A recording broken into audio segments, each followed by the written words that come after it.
नाजरीन, आज का मौजू बहुत अहम है, ख़ासकर उन लोगों के लिए जो वालिदैन हैं या किसी न किसी के सरपरस्त हैं। इसीलिए आज के इस टॉपिक का नाम हमने रखा है वालिदैन के नाम बेदारी का पैगाम।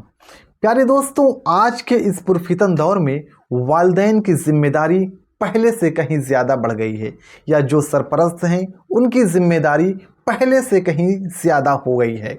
आप कहेंगे, क्या पहले वालिदैन की ज़िम्मेदारी कम थी या जो सरपरस्त हैं उनकी ज़िम्मेदारी कम थी? जी बिल्कुल कम थी। सोशल मीडिया के इस दौर में आप कहाँ जी रहे हैं? बच्चा अपने घर पे बैठ करके कहाँ कहाँ घूम रहा है मोबाइल में, आपको खबर नहीं है, और आप कहते हैं कि ज़िम्मेदारी नहीं बढ़ी। मैं तो कहता हूँ कि पहले की बानिस्बत वालिदैन और सरपरस्तों की ज़िम्मेदारी बहुत ज़्यादा बढ़ गई है, थोड़ा बहुत नहीं। इसलिए ज़रूरत इस बात की है कि हम अपने बच्चों को सही रास्ता दिखाएं, उनके साथ प्यार और मोहब्बत से बैठें, उनको बताएं कि हराम क्या है और हलाल क्या है।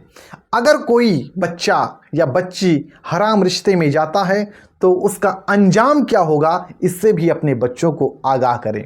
असल बात क्या है ना, हम ये सोचते हैं कि अभी बहुत वक्त है, हम अपने बच्चों को आराम से बता देंगे, या ये सोचते हैं कि ये सब बातें बच्चों को कैसे बताएं, या हम ये सोचते हैं कि बच्चों से ये सब बातें नहीं की जानी चाहिए। यही सब सोच करके हम खामोश हो जाते हैं।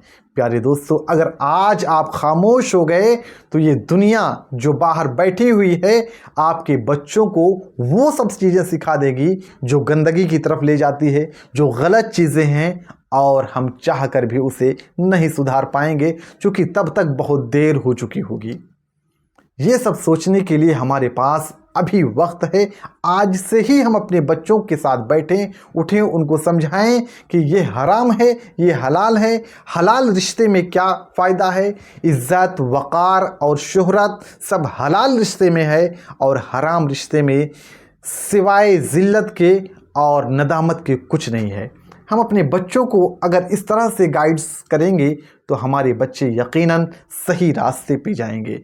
लेकिन अगर हमने सोचा कि अभी टाइम नहीं है, या ये सब बातें अपने बच्चों को नहीं बतानी चाहिए, और ये सोचकर खामोश हो गए, तो फिर याद रखो, ज़माना खामोश नहीं है। बाहर जो है जालिम दुनिया बैठी हुई है, वो आपके बच्चों को दूसरा रास्ता दिखा देगी, और हम चाह कर भी नहीं रोक पाएंगे। इसलिए वालिदैन और सरपरस्तों से गुजारिश है कि वो अपने बच्चों पर ख़ास कर तवज्जो दें और उनको सही और गलत बताने की ज़हमत करें, क्योंकि आप नहीं बताएंगे तो दूसरा बताने के लिए तैयार है, और वो भी वो चीज़ें बताएगा जो आपके बच्चे के लिए फ़ायदेमंद नहीं है। क्योंकि उस्ताद और माँ बाप के अलावा और सरपरस्त के अलावा कोई आपका खैर खा नहीं है पूरी दुनिया में। वही आप को चाहते हैं ऊंचाई पर देखना, बाकी कोई नहीं चाहता कि आप ऊंचाई पर जाएं या अच्छे काम करें। इसलिए वालिदैन और सरपरस्तों से गुजारिश है कि अपने बच्चों को सही गलत बताएं, और उसके नुकसानात बताएं कि गलत रास्ते पे जाएंगे तो इसका अंजाम ये है, सही रास्ते पर जाएंगे तो इसका अंजाम ये है। क्योंकि सोशल मीडिया का ज़माना है, बच्चे इतने इंटेलिजेंट पैदा हो रहे हैं माशाअल्लाह कि उनको कुछ बताने की ज़रूरत नहीं है। अल्लाह रब्बुल इज़्ज़त की बारगाह में दुआ है, अल्लाह ताला हमें आप सब लोगों को सिरातल मुस्तकीम पे चलने की तौफीक अता